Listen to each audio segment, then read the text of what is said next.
Olá, queridos amigos. No mundo de hoje, o ateísmo é uma realidade dentro disso que a gente considera o mundo religioso. Muitos cristãos deixaram o cristianismo para se tornarem ateus. Mas também houve o diferente. Muitos ateus deixaram o ateísmo e se tornaram cristãos ou religiosos de outras religiões. A visão ateia é de que não há Deus algum, divindade alguma acima de nós. É que tudo que somos, tudo aquilo que acontece aqui é fruto do acaso. Por acaso as coisas deram certo nesse minúsculo planeta Terra, um grão de areia nesse universo tão grande. E não há nada além desta vida biológica, nada além disso, apenas isso.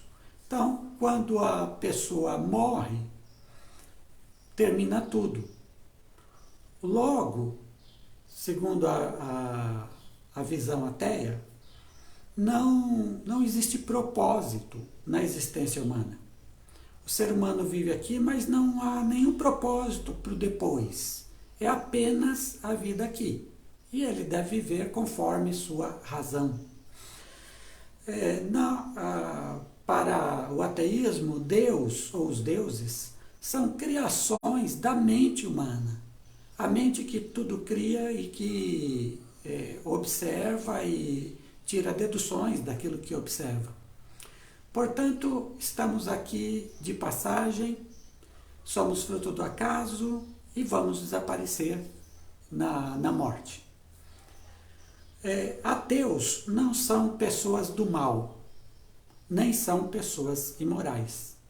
São seres humanos que vivem com os mesmos conceitos de humanidade que todos nós vivemos, com os mesmíssimos sentimentos que todos nós temos, e que são, na sua grande maioria, pessoas de bem, de valor, pessoas amigas, pessoas que ajudam o próximo.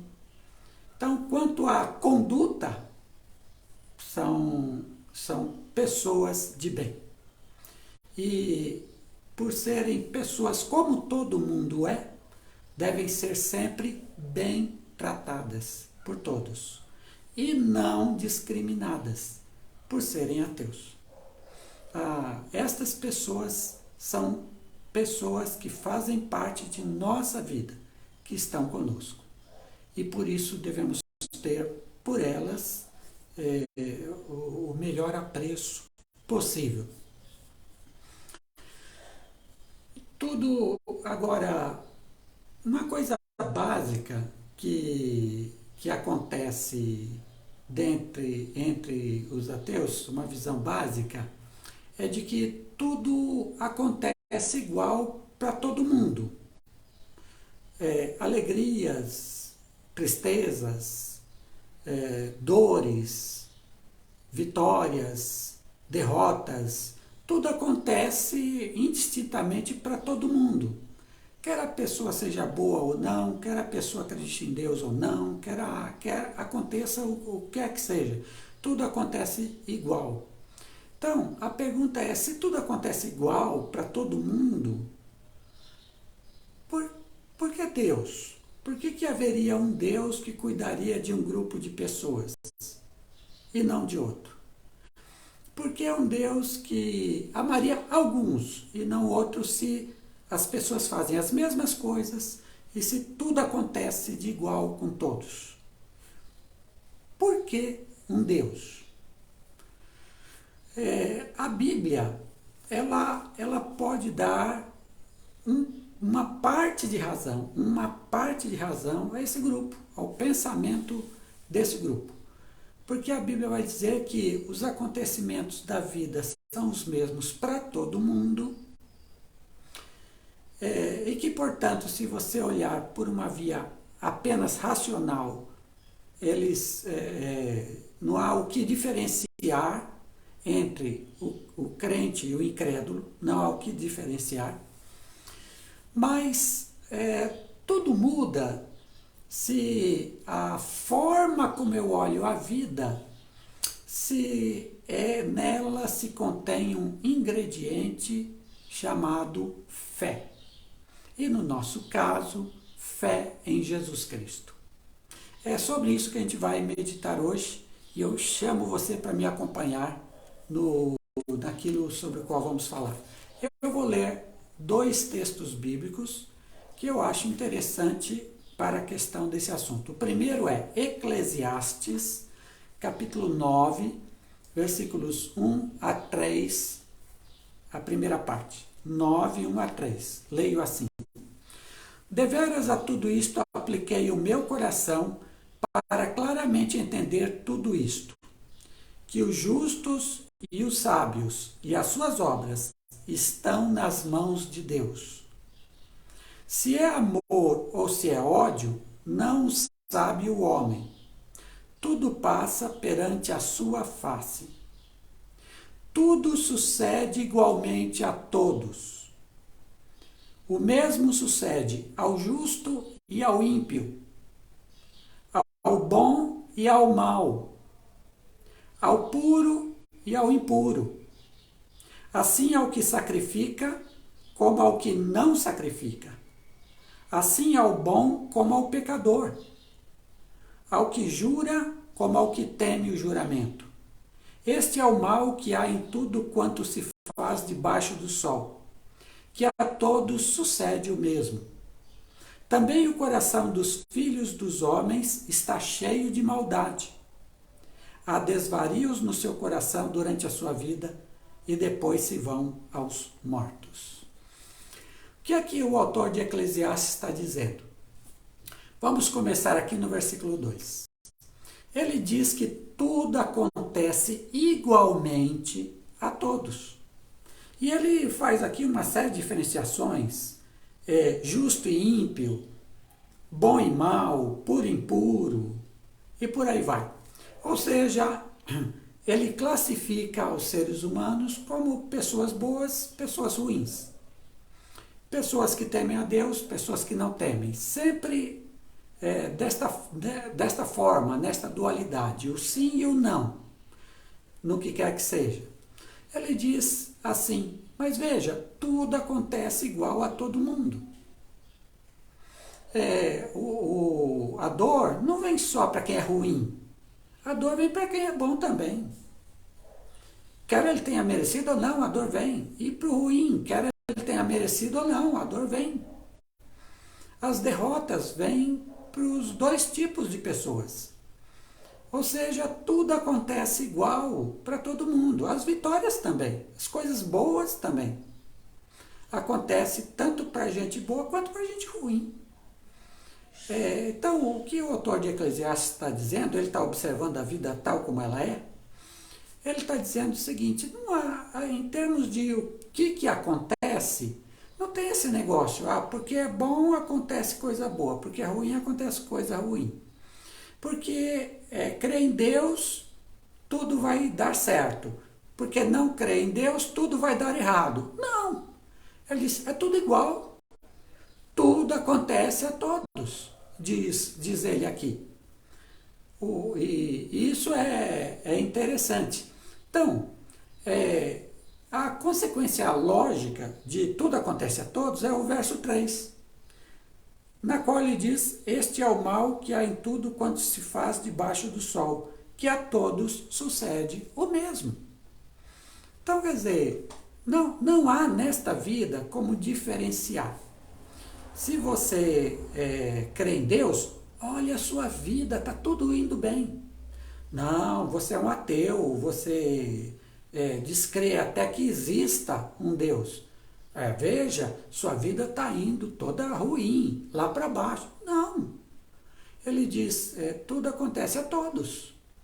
Tanto de bom quanto de ruim acontece a todo mundo, independente do tipo de pessoa que daquilo que a pessoa acredita, das atitudes que a pessoa toma, independente. Tudo acontece igual a todo mundo. Agora, qual a diferença então? A diferença é o verso 1. Deveras a tudo isto apliquei o meu coração, que os justos e os sábios e as suas obras estão nas mãos de Deus. O que o verso 1 tem de diferente dos versos 2 e 3? A fé. Porque no verso 1, ele está dizendo que tem fé de que Deus, que tudo comanda, que está acima de tudo, de que Deus cuida dos justos e dos sábios. E suas obras estão nas mãos de Deus. Mesmo quando eu olho a vida tal como ela é e observo que tudo é igual para todo mundo, a fé vem me dizer, tem um Deus lá. Humanamente falando, racionalmente, eu não estou vendo. Eu não estou vendo esse Deus. Mas, pela minha fé, há um Deus que cuida dos justos e dos sábios. Mesmo tudo acontecendo a todos. Então veja, se eu olho a vida tal como ela é, eu não percebo que há um Deus e que ser crente, ser justo, agir bem, tem valor para esse Deus. Eu não percebo só olhando a vida. Mas, quando eu coloco esse ingrediente chamado fé, aí sim, eu olho a vida do jeito que ela é, mas eu discerno que há um Deus que cuida das pessoas. Segundo o texto que eu quero ler, e recentemente eu preguei nesse texto, é Lucas 21, e eu vou ler alguns versículos. Jesus está falando do que vai acontecer com seus discípulos durante a história. E ele está dizendo, olha, essas coisas vão acontecer a meus discípulos, a quem me segue. E o que eu quero que você observe é o seguinte, que diferença, há alguma diferença na vida desses discípulos porque eles creem em Jesus, porque eles creem em Deus, em relação ao que vai ocorrer. Então vamos lá, 21, versículo 12. Mas antes de todas essas coisas, vos hão de prender e perseguir, entregando-vos às sinagogas e aos cárceres, e conduzindo-vos à presença de reis e governadores por causa do meu nome. Versículo agora de número 16. E até pelos pais, irmãos e parentes e amigos sereis entregues, e matarão alguns de vós. E sereis odiados de todos por causa do meu nome. Jesus diz assim, você me segue, você crê em mim. O que é que eu estou dizendo que vai acontecer com vocês? Quem está dizendo é Jesus. Jesus está dizendo, primeiro, vocês serão odiados por todos. Vocês serão odiados por todos. Segundo, vocês sofrerão. Vocês serão presos, entregues às autoridades, vocês responderão ao processo, vocês serão castigados. Terceiro, alguns de vocês serão mortos. Ele diz, e tudo isso por causa de quê? Porque vocês fazem coisas erradas, cometem crimes? Não. Tudo isso acontecerá por causa do meu nome. Então Jesus não está falando aí de alguém que sofre punição pela justiça porque fez algum crime, cometeu alguma coisa errada. Não, isso aí é problema da pessoa. Se cometeu crime, se cometeu um pecado, se fez uma coisa errada e é punido pelas autoridades por causa disso, problema dela. Jesus não está falando desse tipo de gente aqui. Jesus está falando daqueles que são discípulos dele, que o amam, que fazem o bem, que andam corretamente, que obedecem os mandamentos de Deus. Jesus está falando dessa gente. E ele diz, vocês serão odiados, presos, sofrerão penas e alguns de vocês vão ser mortos por causa disso. A questão é, agora, olhe essa situação do ponto de vista humano, tão somente. Se com esse grupo acontece essas coisas, um grupo que ama Jesus, que segue Jesus, vai acontecer isso? Do ponto de vista humano, você pode dizer assim, racional, tem um Deus que cuida deles. Jesus cuida deles. Olhando desse ponto de vista, você olhando do ponto de vista racional, você vai dizer, está aí um povo largado, coitados, até acreditam no Jesus, mas olha a situação deles, olha o que acontece com eles. Então, para esse povo, não adianta nada crer nesse Jesus. Melhor até não crer, porque eles vão ter uma vida melhor. O que Jesus está dizendo é que, do ponto de vista humano, parece que só deu problema. E não teve nenhum ganho seguir a Jesus, do ponto de vista racional. Mas observa o que ele vai dizer no versículos 18 e 19. Mas não se perderá um único cabelo da vossa cabeça.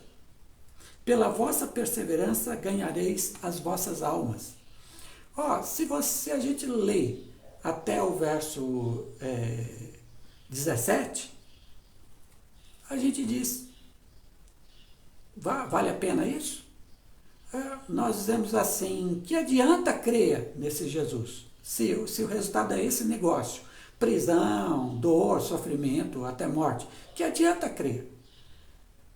Aí os versos 17 e 18 mudam totalmente a visão, porque eles dizem assim, Jesus diz, nenhum fio de cabelo da vossa cabeça vai cair. E depois ele diz, pela perseverança em continuar crendo em mim, ganhareis vossas almas. A questão é a seguinte, o que há de diferente nos versos 17 e 18? Um ingrediente chamado fé. É pela fé que se crê que tem valor todo esse sofrimento por causa de Jesus. Tem valor. Vale a pena. Continua. Não é? Persevera. Vale a pena. Tem valor. Por quê? Por causa da fé, conforme os versículos 18 e 19. E a fé é sempre algo invisível. Ou seja, você não vai ver quando olha a realidade. Está dentro de você.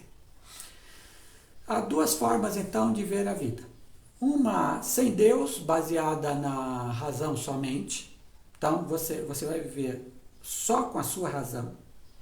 E outra com Deus, baseada na razão, sim, mas principalmente na revelação.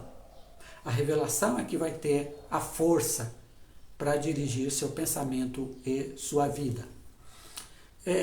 Qual a diferença entre uma visão ateia, que é apenas pela razão, e uma visão religiosa, no nosso caso cristã, que se baseia na razão sim, mas principalmente na revelação. A revelação aí é que comanda. Qual a diferença? É que um não tem fé e o outro tem? Não. É onde eu coloco minha fé. O ateu, ele também crê. Só que ele crê em quê? Ele crê na sua razão. Então, a sua razão passa a ser seu Deus. Ele acredita no que ele entende da vida. Ele olha a vida, ele diz, a vida é isso aqui, tudo acontece igual a todo mundo, não há diferença nenhuma se alguém crê em Cristo ou não. Então, eu vou viver conforme minha razão vai me informando. Não existe Deus nenhum e eu vou vivendo de acordo com os meus pensamentos, de acordo com a minha ética, de acordo com a minha vida. Ele crê, mas ele crê na razão. Agora, e o cristão? Ele crê em Jesus Cristo. Ele tem a fé em Jesus. Ele coloca a força da sua vida na sua fé. Na fé em que Jesus está presente. Ora, é exatamente nisso que reside a diferença. Então, vamos ver Hebreus capítulo 11, versículo 1. Ora, a fé é a certeza daquilo que esperamos e a prova das coisas que não vemos. Então, veja bem, quando o ateu olha a realidade, diz, a realidade é essa, não tem Deus. O cristão, ele vai olhar a mesma realidade, E ele vai dizer, há um Deus que está cuidando de tudo, há um Deus lá em cima e que zela por nós. Qual a diferença? A fé. A fé.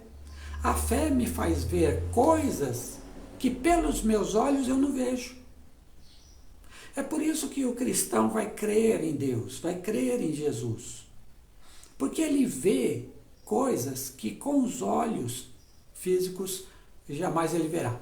Aí o verso 6 do mesmo capítulo 11 de Hebreus. Sem fé é impossível agradar a Deus, pois quem dele se aproxima precisa crer que ele existe e que recompensa aqueles que o buscam. Então, quem se aproxima de Deus precisa crer que ele existe, e não só que ele existe, que ele recompensa as pessoas que o buscam, ou seja, que ele exerce juízo na terra, que ele julga a terra, seus habitantes. Então, que é um Deus ativo aqui, na nossa história, na minha história, na sua história. Então, o cristão, ele exerce sua fé em um Deus que age. Mas veja, é a fé dele que o leva a ver a vida desta forma. Agora, por quê? Por que algumas pessoas têm esta fé em Deus, enquanto outras não acham que Deus nem existe? O que é que leva estas a terem essa fé? Porque assim, se for só por olhar a realidade, aí a gente tem que concordar que o ateu está certo. Se eu olho só a realidade como ela é, eu vou dizer não tem Deus nenhum, porque tudo é igual para todo mundo. Não tem Deus nenhum. O que é que me leva a ter fé de que há um Deus que cuida, de que há um Deus que se preocupa com essa realidade, de que há um Deus que me dá um destino além da morte? O que é que me leva a crer? O que é que me leva a crer? O que leva você a crer, se você é um cristão, a Bíblia diz, é a graça de Deus. É Deus sendo bom para você e Deus se revelando a você. Então, a fé é algo seu, que pertence a você. Mas você exerce fé apenas, tão somente, quando a graça de Deus invade sua vida. Diz Efésios 2, 8 e 9. Pois vocês são salvos pela graça, por meio da fé. Por meio da fé. Isto não vem de vocês, é dom de Deus, não por obras, para que ninguém se glorie. Vocês são salvos pela graça de Deus. Quando a graça de Deus vem a mim, eu creio em Jesus Cristo. Mas se a graça de Deus não vier a mim, eu não creio. Quando a graça de Deus vier a mim, pessoa, eu vou responder a essa graça com fé. A fé é minha. Eu exerço minha fé. Mas minha fé é resposta à graça de Deus que veio a mim. Quando a graça de Deus vem a mim, então eu sou salvo, então eu tenho fé, a fé é despertada em mim e eu creio em Jesus. Racionalmente, se você olhar apenas racionalmente a vida, os ateus estão certos. Por isso que eu digo, em parte estão certos, porque se você olhar apenas pelo racional, não tem ninguém cuidando de nada. Mas, por causa da graça de Deus, você crê em Jesus, a fé nasceu em você, você exerceu essa fé, e você está correto na sua interpretação de vida. Eclesiastes 9:1 diz, há um Deus que cuida dos sábios e dos justos. Jesus diz assim, pela perseverança ganhareis as vossas vidas, mesmo sofrendo o pior nesta vida. Ganhareis as vossas vidas. É a fé que foi despertada nestas pessoas pela graça de Deus que veio e que chegou até nós. Quero dizer para você que é ateu, você que é ateia, é seu caminho. Você está indo pela sua razão. Siga no seu caminho. Eu sei que você é uma boa pessoa. Continue sendo boa pessoa. Mas, se algum dia o Deus eterno dialogar com você e manifestar a você a graça dele, não tenha medo de mudar. Se algum dia isso acontecer, não tenha medo de mudar. E digo a você que é cristão, a sua fé não veio de você, em termos de eu é que consegui ter fé. Paulo diz, não por obras, para que ninguém se glorie. Não, a fé não é uma obra que você realizou. A fé só nasceu em você, a fé é sua, mas ela só nasceu em você porque a graça de Deus adentrou seu coração. Pela graça sois salvos. A graça de Deus que veio do alto e entrou em seu coração. E aí você respondeu com fé. Então, nunca se orgulhe. Não diga assim, eu sou melhor que os ateus porque eu tive fé. A sua fé nasceu da graça de Deus. A sua fé nasceu porque Deus quis. A sua fé nasceu porque Deus enviou sua graça a você. Então, seja humilde. Ame as pessoas. E no que você puder, fale do amor de Jesus para todos, indistintamente. Porque da mesma forma como você foi alcançado por essa graça, deixe que a graça alcance outras pessoas que você ama, pessoas que você gosta. Eu gosto muito de uma música do cantor Paulo César, do grupo Logos. O título da música é Quero Cantar. Aí no refrão ele diz assim, quero cantar enquanto fôlego houver. Quero mostrar que a razão está na fé. E os que puderem ver, sei que verão. E os que puderem crer, sei que crerão. Olha, isso é maravilhoso. Os que puderem ver, sei que verão. Os que puderem crer, sei que crerão. É assim. É a graça que vem e ativa em nós a fé. E por isso, cremos em nosso Senhor Jesus Cristo. E com Ele viveremos para sempre. Deus nos abençoe.